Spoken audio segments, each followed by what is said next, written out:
Well, I'm coming to you again, and I'll tell you the reason why I am. I got a lot of time on my hands, and I keep looking around, especially on YouTube, and all of the guys, all of the preppers, all of the ministries, and I noticed that they haven't made anything within the last 2 or 3 days, and I'm thinking, wow, they've actually they've run out of things to say. Uh, some people, the religious guys, they say, "Oh, you're going to get raptured. Just hang on." The other guys, gold and silver buffs. Oh, here you go to gold or go to silver and make sure you're got it in and Bitcoin. You got to have Bitcoin. And then some of the wranglers, the prepper wranglers out there, he'll tell you how to use a chainsaw and how to keep your chainsaw in shape and how to have a propane heater and there's no good news out there except for me. Ultimately, I've got some good news, but I happen to believe in this myth, and Christianity is a myth. I want to invite your temperature, I want your attention to Matthew 24. Now, just read Matthew 24 and 25, specifically after he'd caused a havoc in the temple. Christ came out of there, and they said, "Hey, look at the temple here." And he says, "Don't worry about it. There'll come a time when not one stone will be left upon another." So they continued up into the Mount of Olives, where they used to like to hang out. And they said that, tell us when you're going to recreate Israel, and when are these things going to be?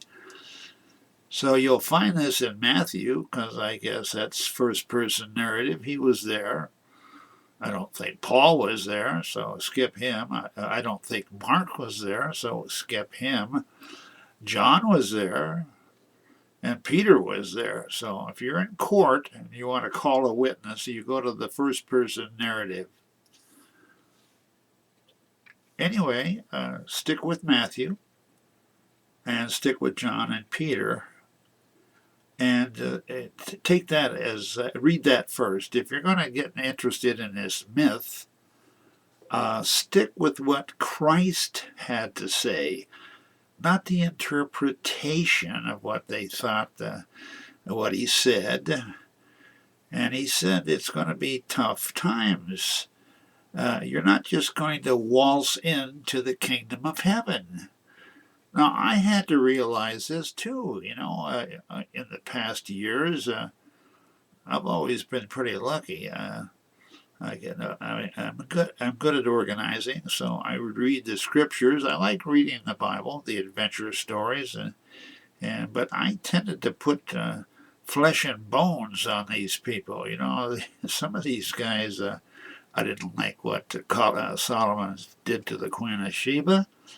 I didn't like what David did sometimes. I didn't like what he did to Abigail. Anyway, so I've got my opinion. So anyway, I'm like sitting there. I'm one of the guys on the second row, top step, and I'm listening to what Christ had to say to the apostles. And I take whatever the Matthew has to say. He was there. He could read and write, obviously. So Matthew says that when Christ came back, he was a carpenter, probably a contractor, really. But that's the way he made his livelihood. And he took care of his sisters and brothers and his mother. And he had a certain standing in the community, or else he wouldn't have gotten invited to weddings. And he was a part of the synagogue, as was his habit. It says it was his habit to go into the synagogues. Some of the things that he pulled off, they were in wonderment. Where did this guy get all the authority? Well, you're sitting in church. Where do you get your authority? I've been to churches when all they do is have a coffee and donuts beforehand, get the kids all jacked up. Then they'll have throw some baseballs and balloons around, and then they'll have some guy. He might read a little bit out of the scriptures, but then he'll give you a whole interpretation of what's going to happen. Now, folks, it's your responsibility. To start off with, to get the story straight, it's not going to be that easy. And if Christ were to go to a biker gang, and it says that he started out from Nazareth, and then he started his ministry by humping it up to Galilee. He didn't go to Jerusalem. That's a strange thing, isn't it? He went up to Galilee where all the Hicks were and all the fishermen. And then he started his ministry up there. Now, they used to come out and to see him. But after it's an interesting story of how he picked out Peter and Andrew and Nathaniel and Thomas and all these people. Apparently he later on said, "You didn't pick me, I picked you." That's a lot of responsibility, but we have a thing called the Beatitudes. The first thing that Christ started saying to the people, he says, "Blessed are the meek, for they shall inherit the earth." Who wants to inherit the earth? I thought we're going to heaven. No, my friends, you're not going to heaven. And when you go up there and meet them, you mount up and you're coming right back down here to earth for at least 1,000 years.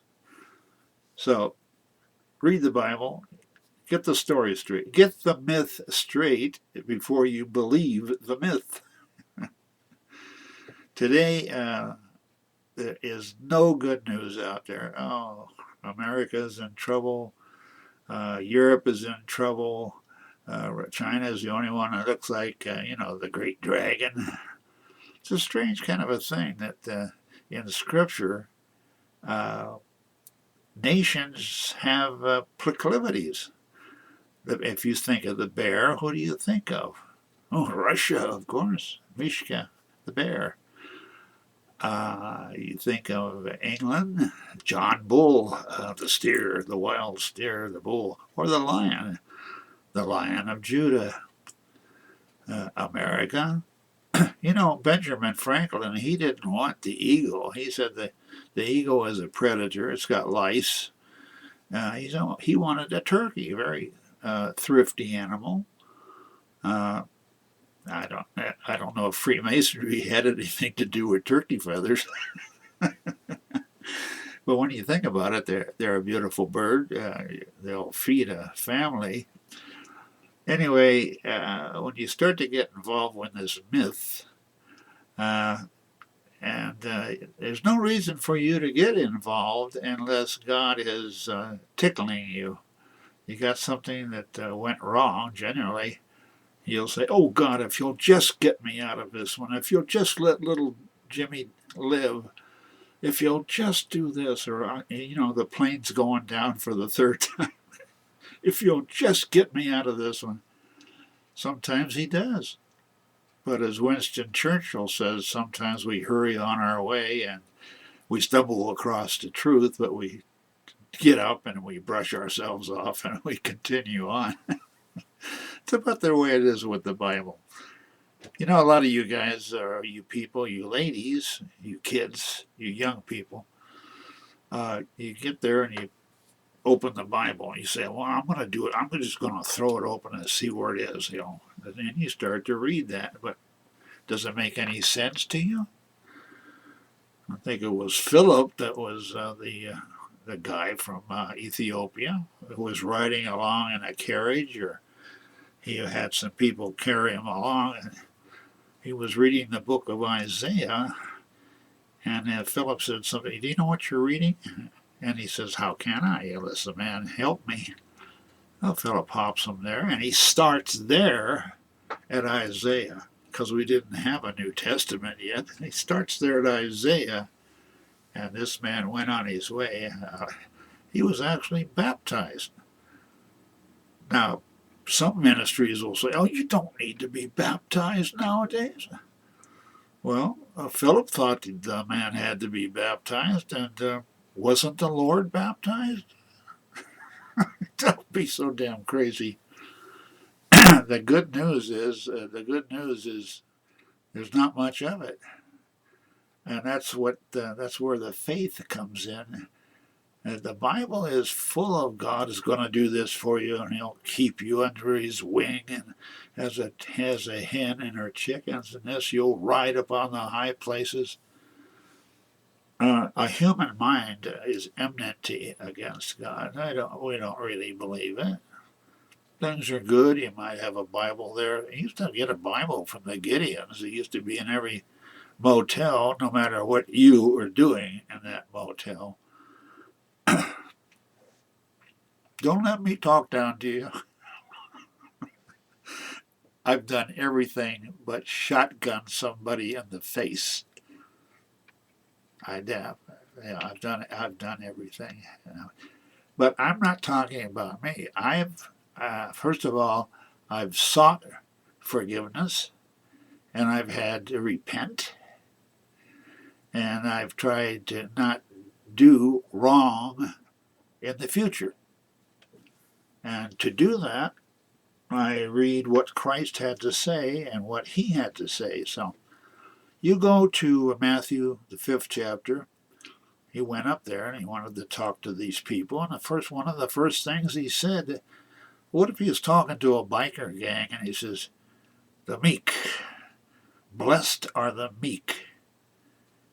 He got the sergeant of arms. What the hell's this guy talking about? Let's get the hell out of here. And they crank up and leave. Well, that's right. That's okay with Christ. Crank up and leave. The next thing he said is, blessed is the peacemaker. I said, hell, that's a hell of a firearm, man. I got 2 or 3 of those around the house. No. You start to have to ask him, what did he tell you that you're going to have to do? You're going to have to change your attitude. I mean, Tony Robbins even sells that. He says, you SOBs, you got to change your ways. Change! Christ is in agreement. He says, yeah, you got to change. You've got to change. Now, what's going to do that? Well, first of all, you need to have the briefing. You know, if you've got the military, you've got the warning order, and then you got your different tabs. You know, you've got your communications tab, your logistics tabs. On your warning order, the concept of the operation. So I think you people should start to look around and say, what the hell's the concept of the operation this guy's talking about? Well, Christ came to sort of flesh out God's concept of His operation. And as they like to say, it's complicated. It's complicated. A lot of popular kind of stuff for these guys that were in the SEAL teams. You know, I took my scuba training with SEAL Team 1, Delta Platoon, and they sort of had a pared down one, but you can believe we got some pretty good training. It was only one team. And he's going to get these special forces pukes. So you're going to get the best training you ever thought you'd get. Because the Army didn't have a scuba course. That concept of the operation, I want you to get the concept of the operation. Now, I know that what I have to say, because I'm looking at these other ministers and these other prophets and these other people that are telling you how to prepare, I know that what I have to say, this message may wind up in the rings of Saturn somewhere. I mean, these TV signals go on out into the universe, but I may be talking to somebody up there in New Hampshire, you know, or somebody down in Florida, tip of Florida, or somebody in the backwoods in Wyoming, big city down in Phoenix, Los Angeles, San Francisco. Uh, try Nevada, Winnemucca, Nevada. Yeah. What I have to say here, I better start to make some sense out of it, and the some sense of it is that you're stuck. God either puts you here or He allows you to stay because He does have a job for you. You know, you work your way into the kingdom of God because you're supposed to prepare yourself. If you've seen these, a lot of these things, bad cop, good cop, pulling people over. I mean, there are some stupid ass cops out there. How do I know? My daughter was on the sheriff's department. And in fact, she changed over 3 or 4 PDs. I'm not saying my daughter was a bad cop. She's 5'8" and she take care of herself. She wasn't one of these little tiny ones that get the shit kicked out of her. Anyway, whatever you are, a truck driver, you're a surgeon, you're a psychologist, you're an hypnotist, whatever you are, you understand they're trying to understand the human mind.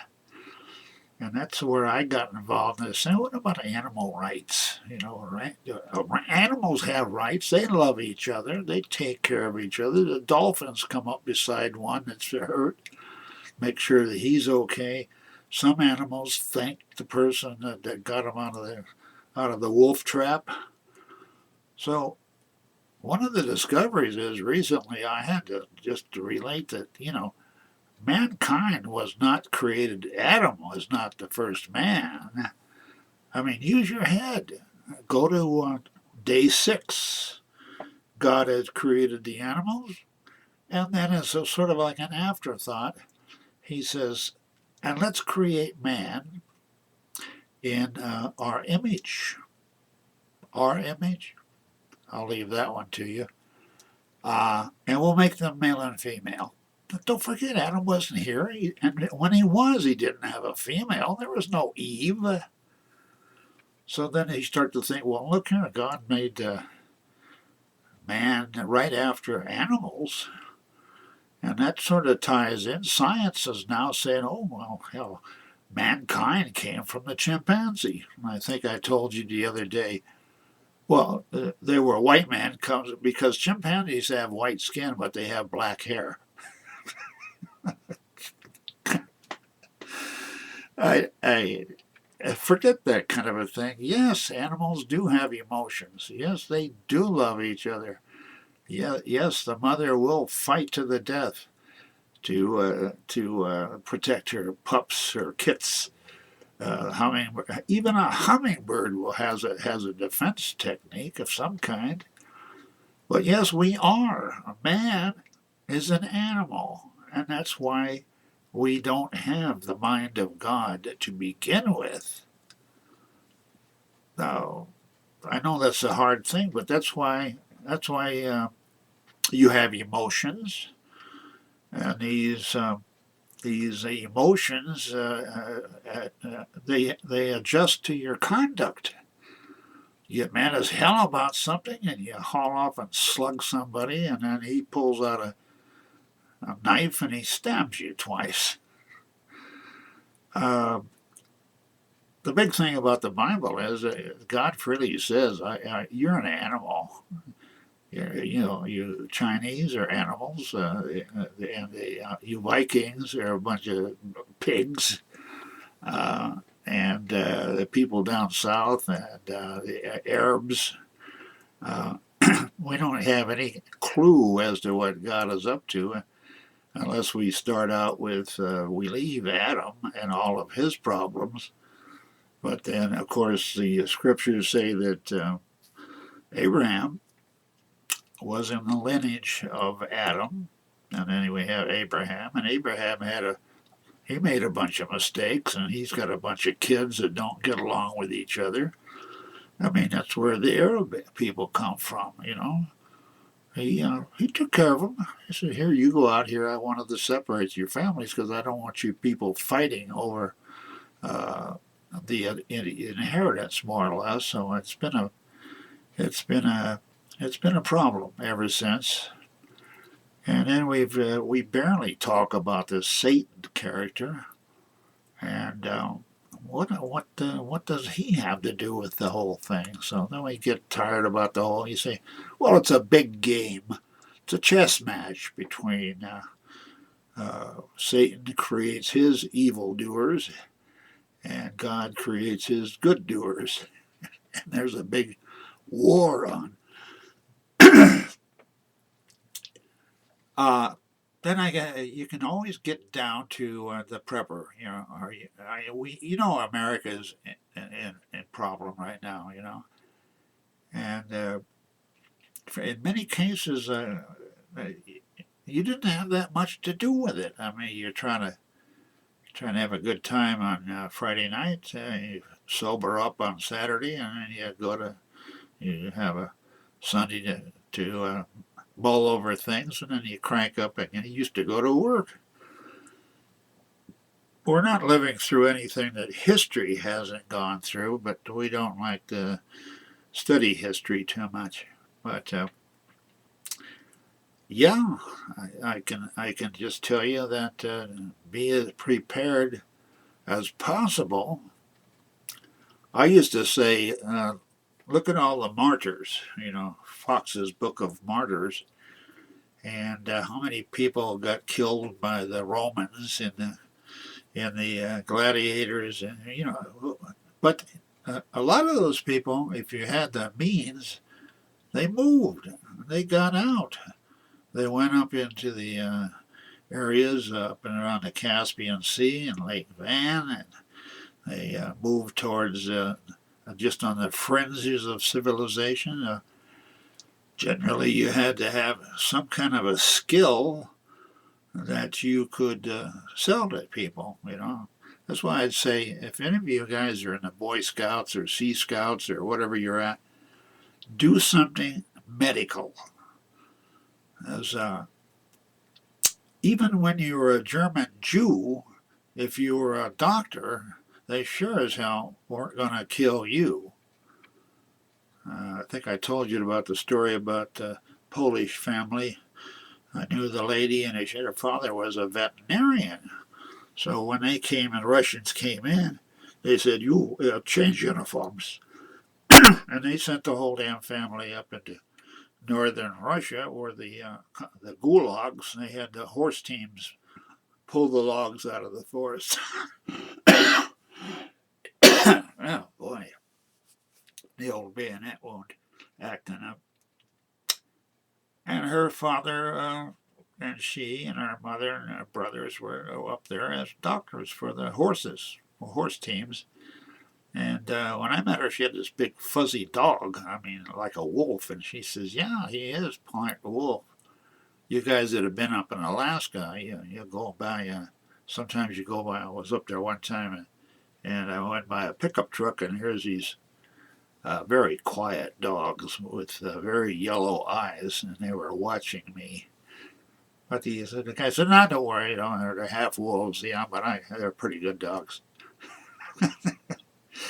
And she had a wolf pup, and then she said, that's all I ever had for a pet.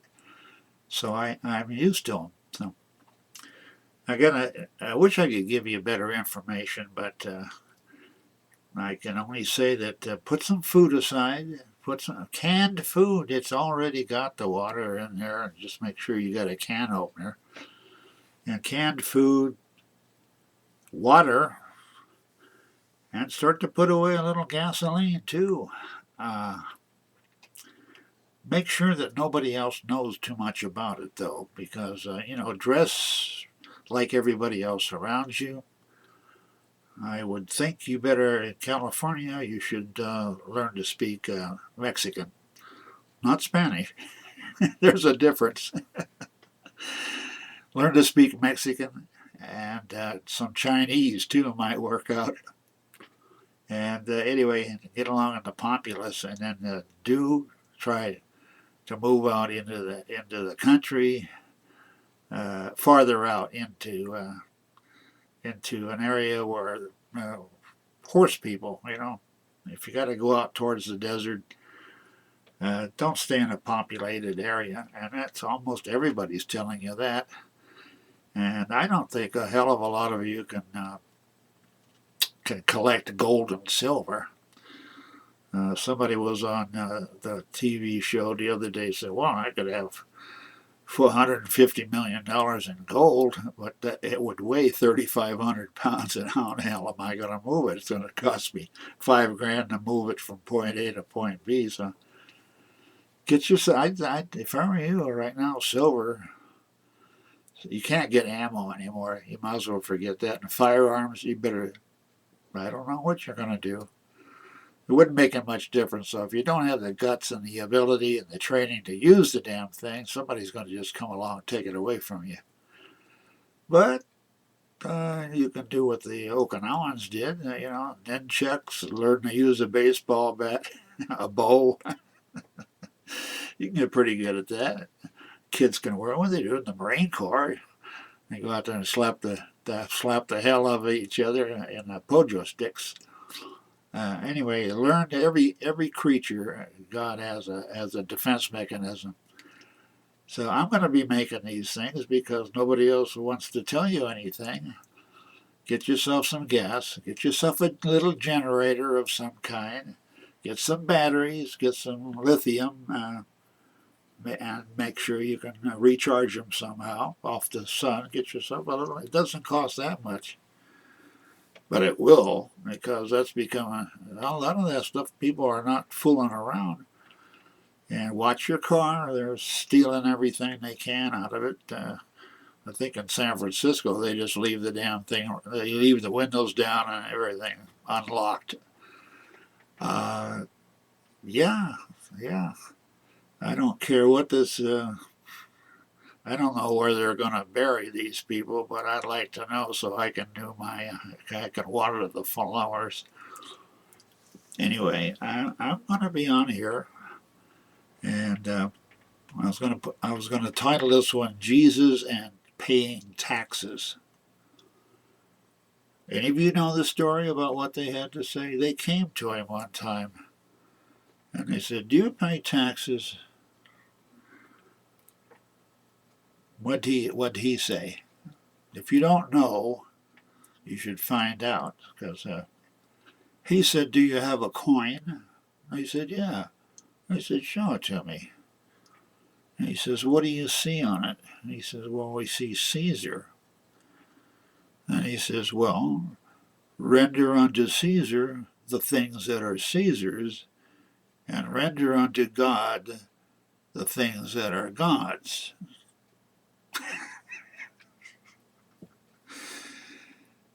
Now, taxes are an unusual kind of a thing. They say death and taxes. I won't tell you how I did it, but I have paid very, very, very little taxes for the last probably 65 years, because I used to know the tax regulations. They call it law. I used to be a pretty good paralegal, senior paralegal, and some of the interesting things. Look, you've got three kinds of law. You have criminal law, and you have civil law, and then you have administrative mandamus. In other words, all of these agencies, departments, councils, real estate, they all have codes.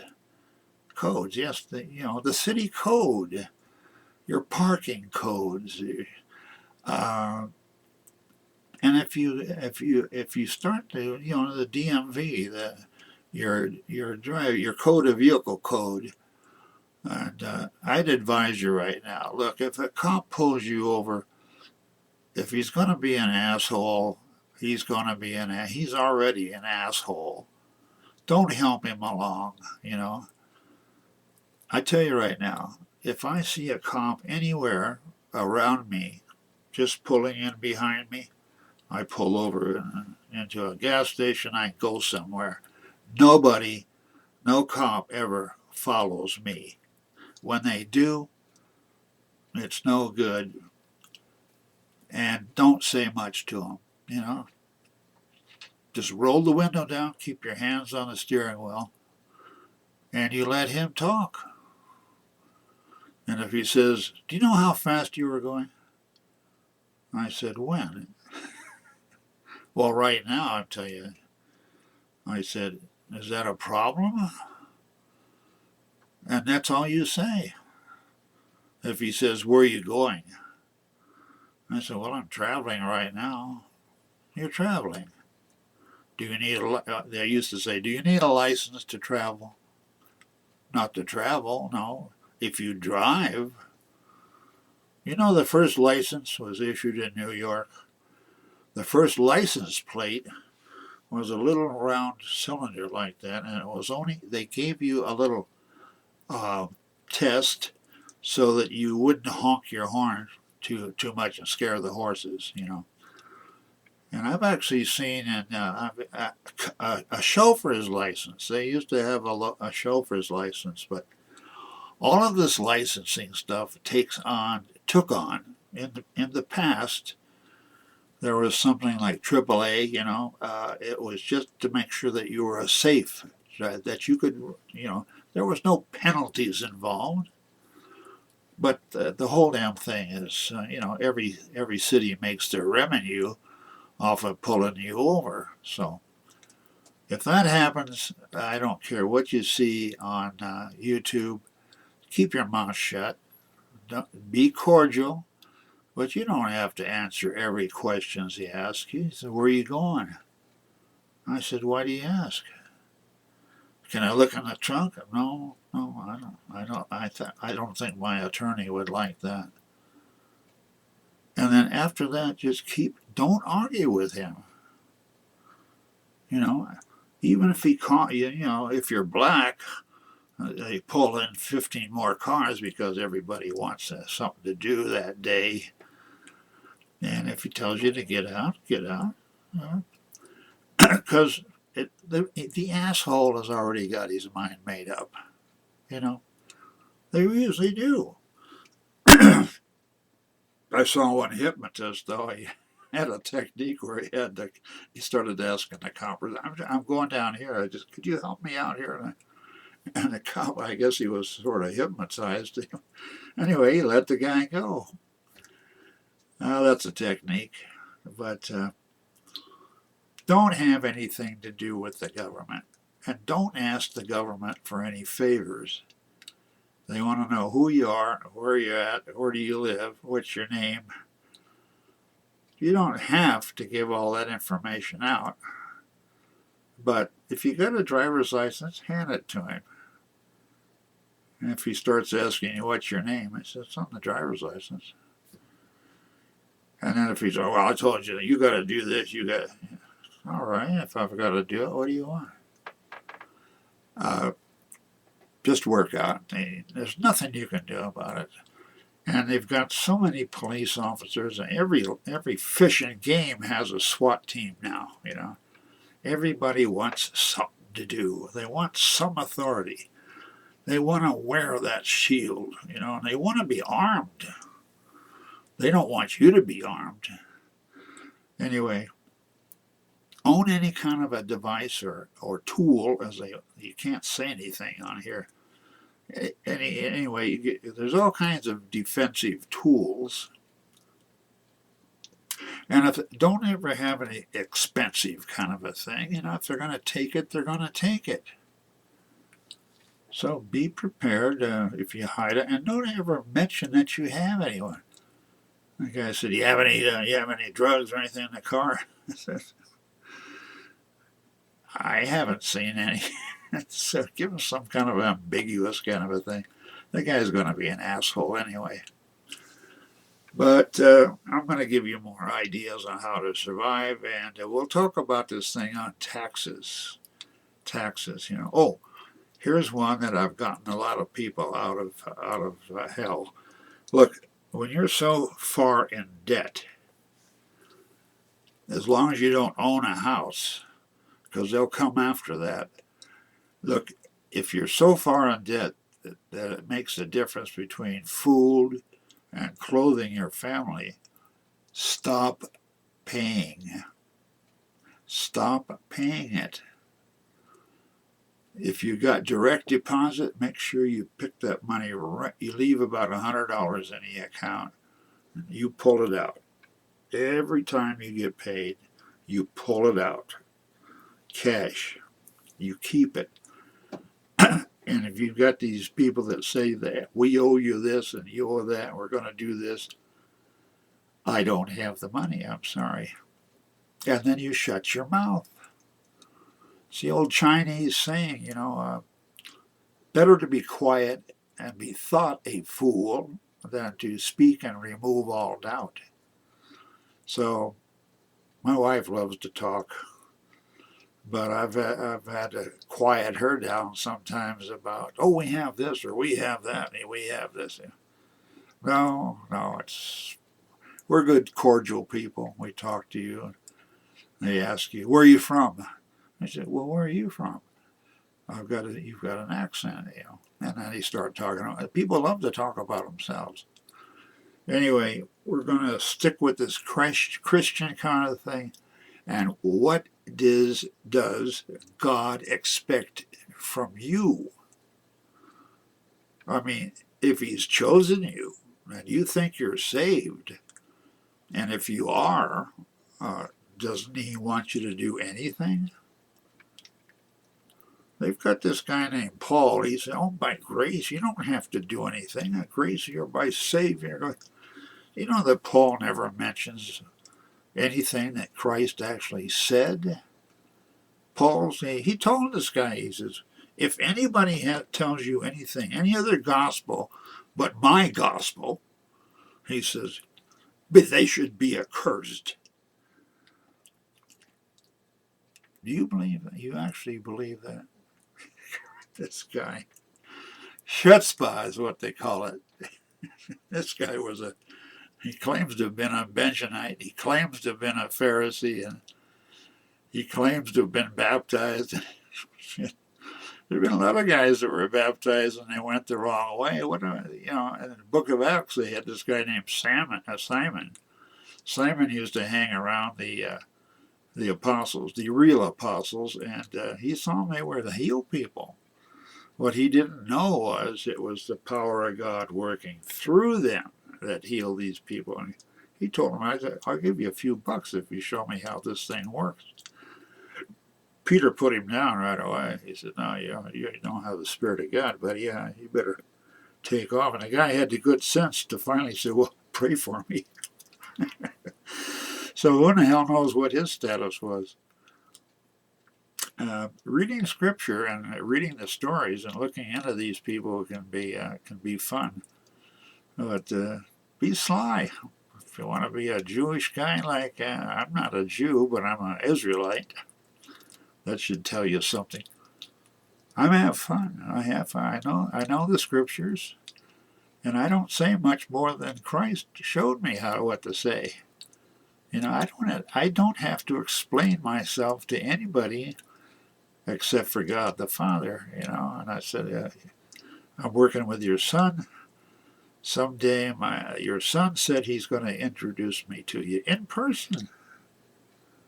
That's a hell of a responsibility. Anyway, that's all I can do to you, to tell you to hang on and stick with Matthew. If you're not sure, stick with Matthew. And then forget Paul. Just put Paul off to the side somewhere. It's been said, if all these letters were not even in Scripture, and you only had the book of Isaiah and what John had to say, the book of Revelation, could you be saved? I would think so. I don't think you have to listen to Paul for salvation.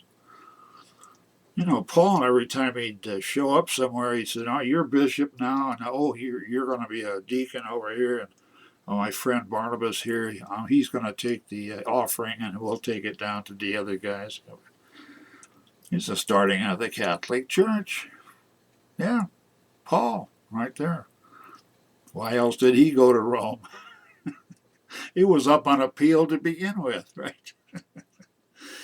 And I don't think Peter showed up in Rome either. A lot of the church fathers didn't have much to say. But go to Jerome and go to Clement and somebody. Read some of the church Polycarp. Read what they had to say. Anyway, I'm longer than I've ever been before, but I don't see anybody else answering the questions, and I'll have to get better at it. I can tell you what Christ said, then you should be able to find it, but I'm not going to drag you over there. You got to do some research yourself, all right? It's your salvation. I've given you the example of you're on the aircraft and the thing's got a problem and you're going to go down and the oxygen masks drop down. You put yours on first. I worry about my salvation before I can worry about your salvation. So you put the oxygen mask, you put the Spirit of God on first, and then I can help you out. You got that? It's survival. It's spiritual survival. And God agrees with it. All right. I'll see you next time. I hope I've been a little bit informative. It's Mike Harding, the Wandering Israelite, Crestline, California, box 566. Hope to see you again.